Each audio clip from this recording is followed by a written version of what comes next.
All right, sports fans, how's everybody out there doing? William Martin coming at you one more time here on YouTube with another edition of the 300 Pounds of Sports Knowledge Podcast. New York is a city so nice that it was named twice. And for the last Los Angeles Dodgers, fresh off of beating the New York Mets in the National League Championship Series, the Dodgers return to the Big Apple to face New York City's other baseball team, the Yankees, in the World Series.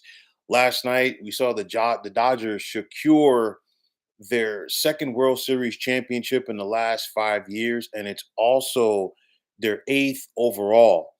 The Dodgers became a different team, in my opinion, after they fell behind 2 games to one in the LDS to the San Diego Padres. Last year's Dodgers, in my opinion, would have folded, okay? Because we've seen the Dodgers in recent years have their fair share of underachievements as well in October. But nonetheless, this time around was completely different. You look at this Dodgers lineup throughout this championship run, they put so much stress on opposing pitching staffs, even their outs were very stressful on pitching staffs because they never made it easy. You think about the acquisition of Tommy Edman and what he meant to the Dodgers during their championship run. You look at Freddie Freeman, and Freddie Freeman was already a great baseball player. Okay, don't get me wrong. But this October, Freddie Freeman basically channeled his inner Reggie Jackson. I mean, it was his home run after home run after home run, especially in the World Series. And you look at this series, if you're the Yankees, New York really, and I said this before, they needed to go out there and win game 1 when they had their ace, Garrett Cole, on the mound. And he was dealing. Aaron Boone took him out after just 88 pitches. And of course, the rest is history. We saw the Nestor Cortez fiasco for the Yankees in game number 1 as he came off of a long hiatus. Basically, first and second pitch to Freddie Freeman, grand slam, game's over, boom, Dodgers are up 1-0 in that series. But you look at so many miscues, and this is not taking anything away from the Dodgers, but so many Yankee miscues throughout this series, especially in the first 3 games of the series. New York simply did not hit with guys on base. Okay. And speaking of not hitting with guys on base, of course, what happened to the Yankees' big bopper in the first 3 games of the series, Aaron Judge, he wasn't there, and he came back. Well, he still played, yes, don't get me wrong, in the first 3 games, but nonetheless, in game 4, he was starting to finally get out of that funk, got it going. It carried over to the plate early on in game 5. I'm going to touch on that in a moment.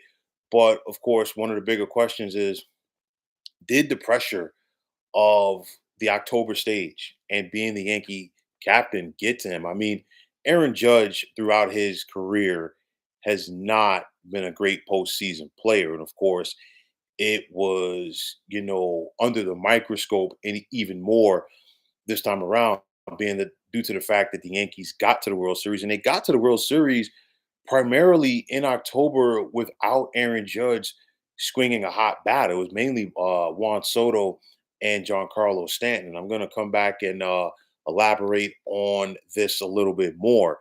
But speaking of Soto and Stanton, I mean, they both were swinging hot bats, a big part of the Yankees' success to get to the World Series in October. And it's going to be interesting to see if one of those guys is going to still be in a Yankee uniform come spring training.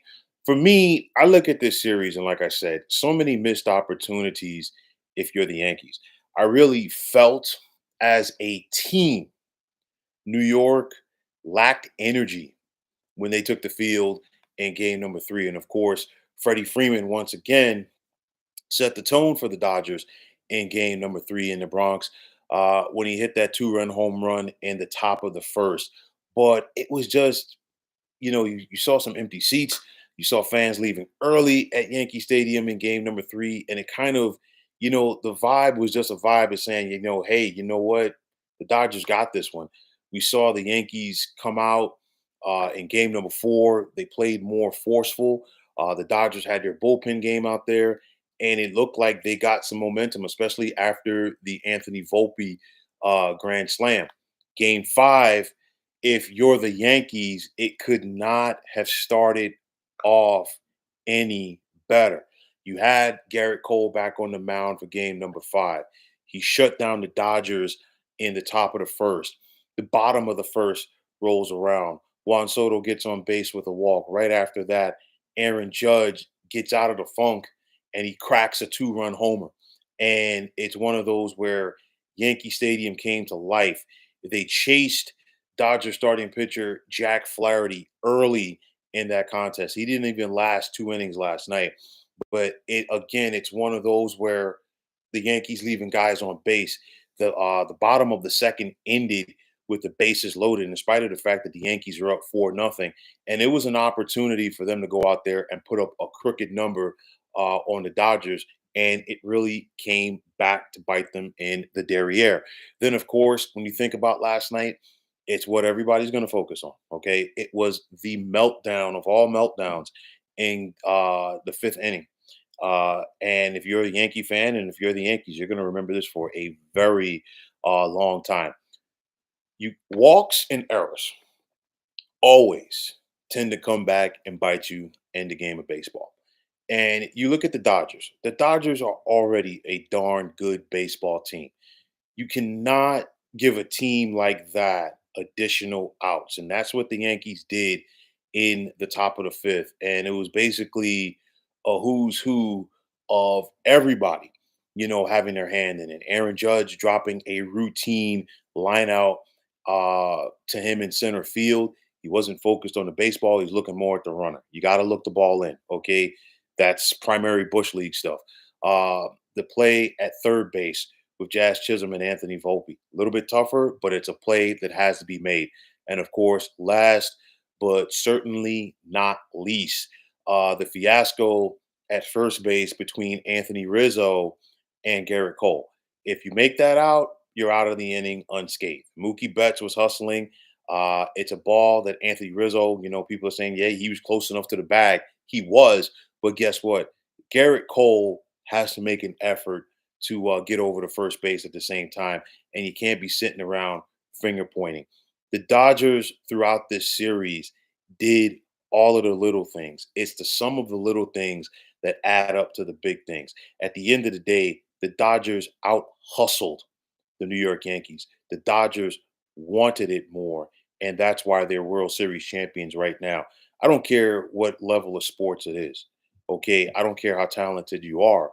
You got to go out there and you got to hustle. You got to give maximum effort. The Yankees did not do that in this series, and guess what? They paid for it in a very big way. And then you look after that fifth inning, the Dodgers tied the game up. The Yankees came right back and took the lead. But even with that said, the momentum just appeared to be in the favor of the Dodgers, and it was. Yes, the Yankees did hit some home runs last night. Judge went yard.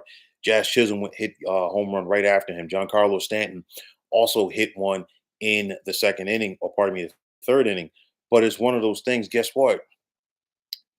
Solo home runs, they're good, but they don't hurt you like the 2-run, 3-run, and grand slam varieties. You look at Anthony Volpe in game four, with that grand slam, game changer. Okay, grand slam home runs have a different type of impact.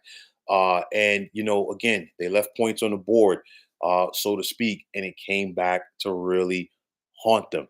Uh, for me, you just look at this series, and like I said, LA just simply did all of the little things. Even in game number five last night, the Dodgers, once they got the momentum going, and even before they got the momentum going, they played that game as if they were down 3-1 as opposed to being up 3 games to one. And yeah, let's just say the Dodgers would have lost that game last night. Yes, they still would have gone back home up 3-2, but at that point, the momentum would have shifted. It would have been in favor of the Yankees because if you're the Dodgers, you're probably saying, man, now we got to take these guys back cross country with us. The questions are going to arise. People are going to start talking about the 2004 Red Sox and what they were able to do. And of course, that's the only time it was ever done in baseball. Okay. But Nonetheless, it's a scenario where it would have been a rabbit hole that the Dodgers would not have had wanted to go back down, and the momentum was there for the taking if you were the Yankees. And guess what? You simply did not seize it. For this entire series, Aaron Boone was outmanaged by his counterpart with the Dodgers, Dave Roberts. Like I said before, the Dodgers did all of the little things. Okay. You go back to last night, you took out Jack Flaherty early. You relied on your bullpen.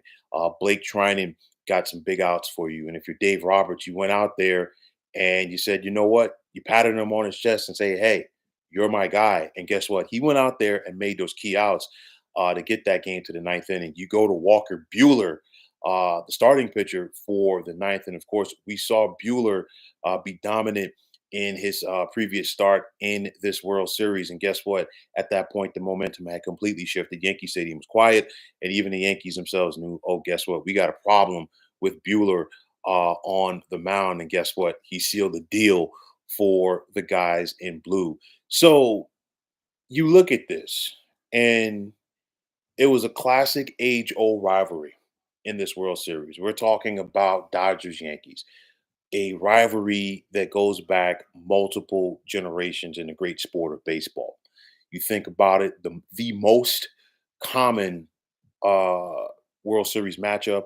The Dodgers now have their eighth World Series championship. Clearly, they're nowhere near catching the Yankees for their 27 all time. But if you're a Yankee fan and you're old enough to remember the Yankees of the 90s, I feel like some people want these Yankees to be those Yankees, or it's just the fact of the logo on the front of the jersey, and it's the fact that it's the Yankees. These current Yankees are not the Yankees of old. Okay, that's the bottom line. You're looking at a team that they had a cakewalk, if you will, through the American League playoffs. There wasn't a lot of competition from Kansas City.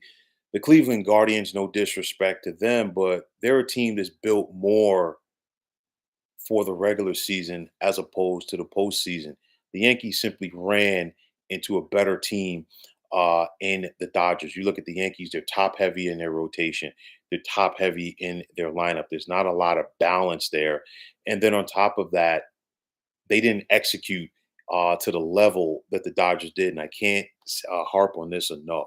The Dodgers simply wanted it more than the Yankees did. Now the offseason clearly begins for both of these teams. And if you're the Yankees, there's a lot of questions that have to be answered over the off season. And the biggest question, of course, is going to be the status of all-star outfielder Juan Soto.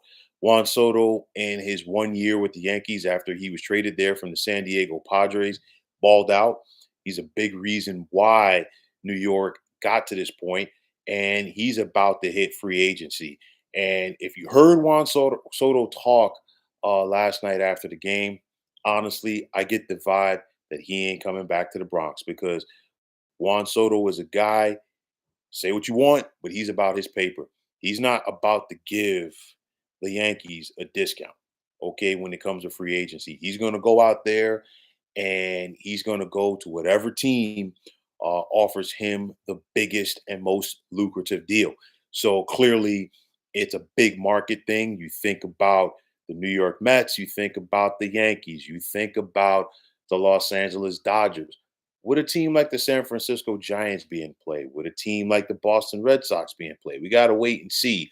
But nonetheless, I think the biggest players when it comes to the Juan Soto sweepstakes are going to be the Dodgers and it's going to be the Mets. Because I'll tell you like this, I do believe that the Yankees will put in a legitimate bid to retain the services of Juan Soto. However, I don't see them being outbid by either the Mets or the Dodgers. And with that said, it all depends how deep does Hal Steinbrenner want to go in his pockets to retain the services of Juan Soto. I think he's willing to spend on Soto, but I just don't think that he's willing to spend Dodger or Met money to retain him. So honestly, I really do believe that Juan Soto played his last game in Yankee uniform last night.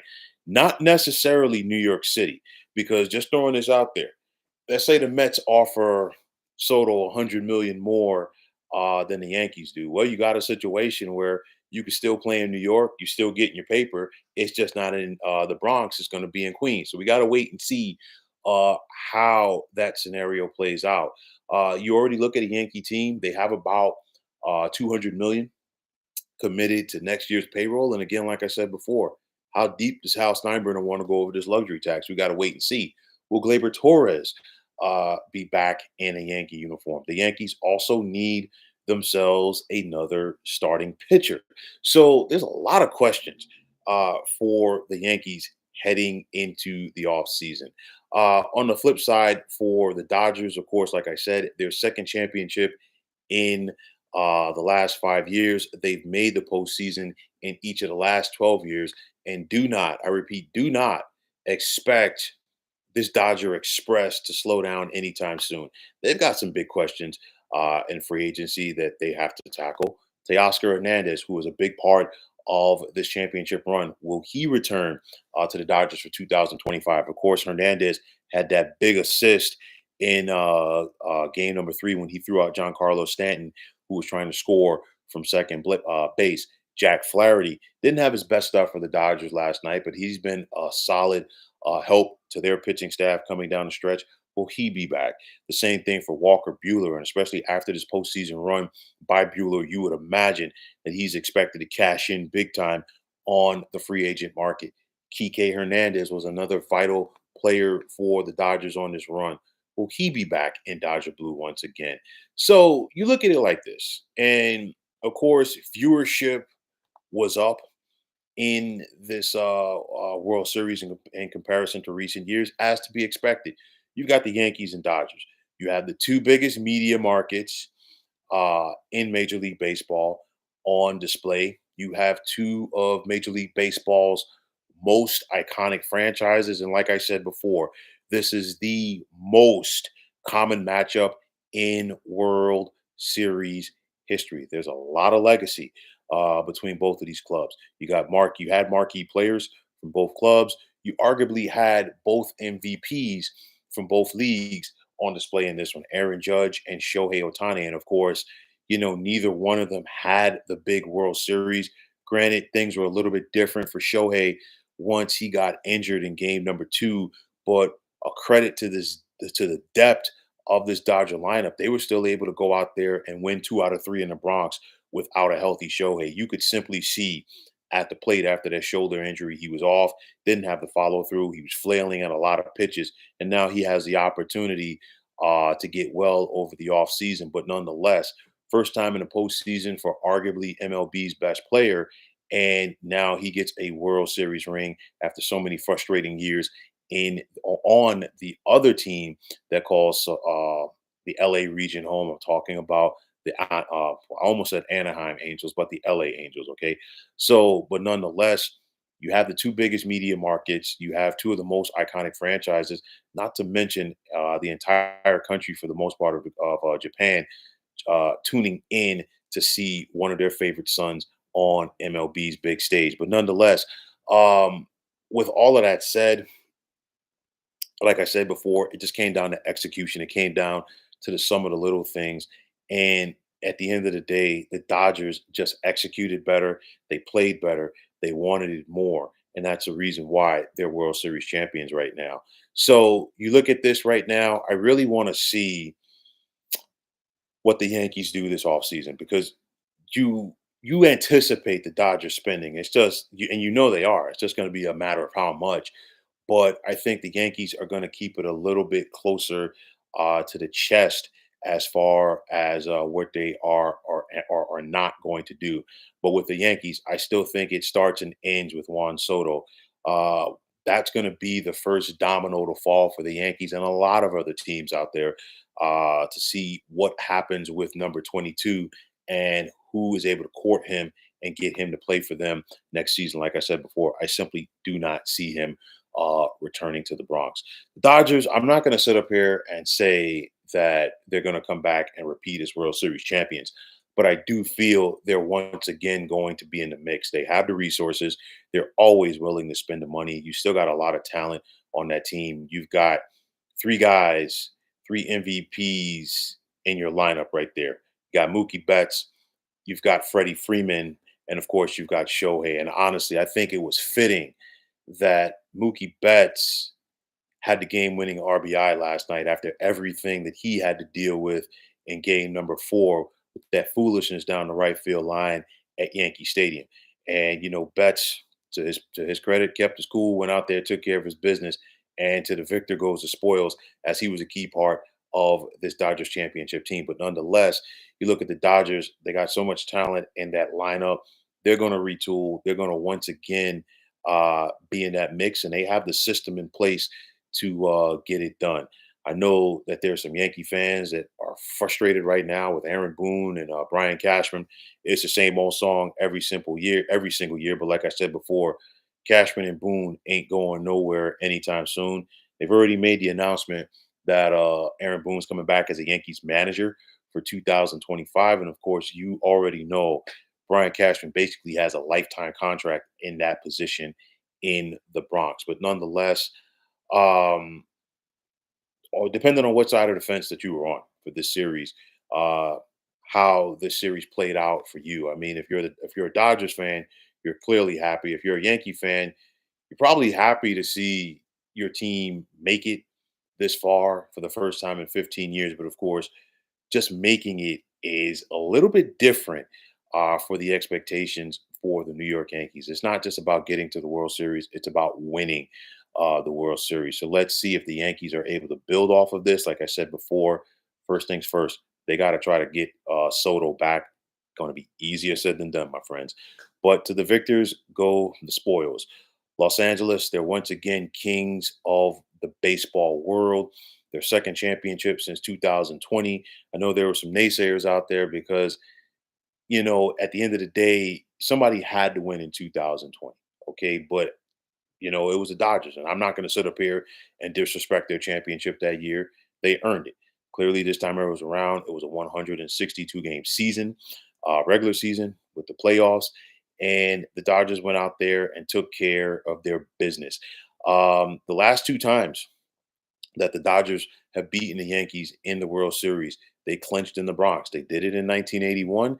And of course, they did it again last night. So, as we put a cap on what was a stellar MLB season, the Dodgers are the kings of the mountain. Now it's on to MLB's hot stove, free agency, the winter meetings. And before you blink, pitchers and catchers will be reporting for the spring. But hope springs eternal for 29 other teams as they look to dethrone the Dodgers as the kings of the mountain. Will it happen? Only time will tell. But right now, first and foremost, this moment belongs to the Los Angeles Dodgers, your 2024 World Series champions. So, folks, that's going to wrap it up. And as always, I want to take this time out to thank all of you for tuning into the 300 Pounds of Sports Knowledge podcast here on YouTube. I want to take this time out to thank all of you fine folks out there for tuning in. And if you have not already, please feel free to subscribe to this channel. Now, if you're on the X, formerly known as Twitter, please feel free to follow me at 300 Pounds of Sports. And like I always say, if you follow me, it will be my pleasure to follow you right back. There's also the sports discussion group on Facebook at the Sports Depot 365. Now, you can check it out. Drop a line and be a part of one of the better sports debating sites going on social media. So, once again, fine folks, my name is William Martin, and I'm signing off. And I'm saying take care and have yourselves a wonderful day.